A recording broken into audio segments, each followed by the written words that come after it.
ఉంటుంది ఏమన్నా? ఉప్పు లేకుంటే అది రుచి ఉండదు. ఉప్పు లేకుంటే అది దాని రుచి అసలు చూపించదు. అయితే ఆ ఉప్పు వేసినట్లుగా మన మాటలు రుచికరంగానే ఉంటాయి. ఉప్పులో 2 స్వభావాలు ఉన్నాయి. ఒకటి ఏంటిది? రుచి తెస్తుంది, ఇంకోటి ఇటుకు తెస్తుంది. ఎక్కువైతే ఎక్కువ వచ్చేస్తూ ఉంటే దొరుకుతుంది కూడా, ఎంతమైన ఇనుమైన కూడా దొరుకుతుంది. అలా కాకుండా శ్రేష్టమైనటువంటి మధురమైనటువంటి ఇంపైనటువంటి మాటలు మన నుండి వస్తే మనకు దీవెనలను ఆశీర్వాదాలు దేవుని ద్వారా సంక్రమిస్తాయని ఇది నా దేవుడు తెలియజేస్తా ఉన్నాను. మనం పిలుపే మనం ఆశ్రయించాలి. అయితే ఆ పిలుపుకు తగినటువంటి, అందుకని అంటాడు కదా, ఇంకా బాప్తిస్మ యోహాను ఏమంటాడు, ఇంకా సమరయులు సదుకాయులు బాప్తిస్మ పొందడానికి వచ్చామేమో, సర్వసంతానమా రాబో ఉగ్రతను తప్పించుకోవడానికి మీకు బుద్ధి చెప్పిన వాడెవడు? వారు మనస్సుకు తగిన వాళ్ళకు ఫలించు. వారు మనస్సు తగిన ఫలము ఫలించుడి. మనం ఫలించాలి. వారు మనసు తగిన ఫలం, ఇంకా వారు మనసు తగిన ఫలం ఫలించలేకుంటే ఇక ముందైనా దేవుని శ్రేష్టమైన మాటలకు విలువించి దూషణకు ప్రతి దూషణ ఇవ్వకుండా మేలు చేసి కానీ కీడు చేయకుండా నిన్ను నువ్వు కాపాడుకుంటే నిశ్చయముగా సమస్తము నీ కొరకై సిద్ధపడ్డాయి, నీ కొరకై సమకూర్చబడేవి, నీకు అనుగ్రహించబడతాయి. అలా కాకుండా మనం ఎలా ఉంటాం? సామెతలు 17వ అధ్యాయం 13వ వచనంలో కీడుకు మేలుకు కీడు చేసేవారేంట కీడే ఉంటుంది. అలా ఉండకూడదు. మేలుకు నువ్వు మేలు చేయకుండా కీడు మాత్రం చేయకూడదు. అప్పుడు నువ్వు మేలు పొందుతావు. అలాగే చూస్తే 22లో యెహోవా కొరకు కనిపెట్టుకోవాలి కానీ, దేవుని సన్నిధి కొరకు కనిపెట్టుకోవాలి కానీ స్వనీతి కొరకు అనుకున్నాం. అందుకనే అబ్రహాముకు చెప్పారు, అయ్యా నీవు ఈ యొక్క ఎవరు వెళ్ళిపోమన్నాడు అబ్రహాముతో? 12వ అధ్యాయం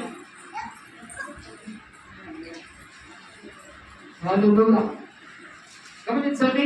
12వ అధ్యాయం, నీవు లేచి నీ దేశం నుండి నీ బంధువుల యొద్ద నుండి నీ తండ్రి ఇంటి నుండి బయలుదేరి నేను నీకు చూపించు దేశంలోకి వెళ్ళము. ఎక్కడికి పోవాలంట? నీవు లేచి చదవమ్మా. నీవు లేచి నీ దేశం నుండి, మన దేశం ఏంటి? అబద్ధం అని కబడం నడిచేది, దూషణ తెచ్చేది, అనేకులకు రోషం కలిగించేది నడిచేది, అహత్యార్థాలి. బంధువులు ఎంతనండి? మన బంధువులు ఎలా ఉంటారు? మన బంధువులు కీడు చేసేవారు, దొంగలు, కపటులు, లోకులు, చెడు వ్యసనాలన్నీ మన బంధువులే. చెడు వ్యసనాలు దేవుడికి దూరస్తులుగా చేసినవి, నీ శరీరాన్ని నీ ధనాన్ని నష్టపరిచేది నీకు బంధువులే. ఆత్మీయంగా ఇది నీకు బంధువులు. నీ బంధువులను చూడండి.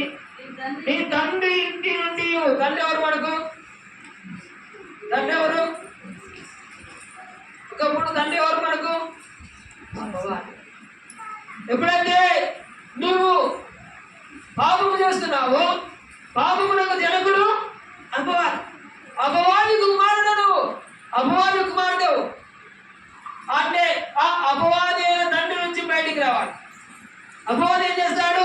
ఎప్పుడు కీడే ఆలోచిస్తాడు. ఎప్పుడు ఒకరు భగ్నపరచనీగా ఆలోచిస్తాడు, ఎప్పుడు దుఃఖపరచనీగా ఆలోచిస్తాడు. అపవాది కీడు ఎలా ఉంటాయంటే, ఏదైనా ఒక శోధన వస్తే ఎందుకు నీ బతుకు, చావు చావు చావు అంటాడు. దేవుడు అంటాడు, నిరీక్షణ కలిగి ఉండు, నమ్మకం కలిగి ఉండు, నిరీక్షణ కలిగి ఉండు, నీకు మంచి రోజులు వస్తాయి. ఓర్చుకో. నీ భర్త కొడుతున్నా ఓర్చుకో, నీ భర్త తింటున్నా ఓర్చుకో, ఇంకా కుటుంబంలో శోధన ఉందా ఓర్చుకో అని ఓర్పు చూపిస్తాడు. నిన్ను నేను మారుస్తా, నీ బిడ్డలు, నీ భర్తను మారుస్తా, నీ కుమారుని మారుస్తా, నీ ఇంటి వారిని మారుస్తా, నువ్వు వచ్చుకో అంటాడు. అపవాది ఏమంటాడు? ఎప్పుడు తాగిస్తున్నాడు, ఎప్పుడు కొడుతున్నాడు, ఎందుకు బతుకు వెళ్ళిపో. అపవాది హృదయంలో అపవాది శోధన. అపవాది జనకుడు ఎలా ఉంటాడంటే ఎప్పుడు కీడు కలిగించడానికి, కుటుంబాల్లో వైరము కలిగించడానికి, కుటుంబాల్లో విచ్ఛిన్నం చేయడానికి. అలా ఉండకుండా తండ్రి నువ్వు బయటికి రా. ఇది ఆత్మీయ అర్థం.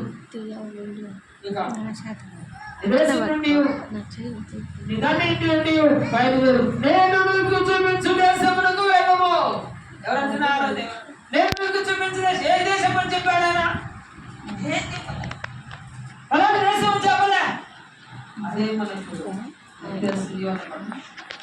ఆ యొక్క నూతన యెరూషలేము పట్టణం, మహారాజు సింహాసనం, భూమి ఆకాశమును సృష్టించిన సృష్టికర్తైనటువంటి దేవుని పట్టణం, నిత్యము సంతోషము సమాధానం ఉండే పట్టణం, సూర్యుడు కానీ చంద్రుడు కానీ లేకుండా ఆయన గరుపులో వెలుగులో బంగారు వీధుల్లో సంచరించే పట్టణం, వైభవంగా సూర్యకాంతి లేకుండా మహా తేజస్సుతో వెలిగిపోతున్న పట్టణం.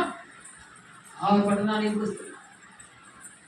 ఆ పట్టణమే మనకు కోరుకుంటే, ఆ పట్టణానికి అర్హులుగా కావాలంటే మనము ఈ లోక సంబంధమైనటువంటి మన యొక్క ఆత్మీయ, మన దేహమునకు సంబంధించినటువంటి చెడు కలిగించేటువంటి అపవాది కానీ శోధనలన్నీ జయించి నిరీక్షణ కలిగి నమ్మకముతో సహనము కలిగి ఆయన కోరికే ఉంటే నిశ్చయముగా లేవనెత్తివాడుగా ఉంటున్నాడు. ఆ నిత్య రాజ్య వారసత్వములో నడిపించేవాడిగా ఉంటున్నాడు. అందుకని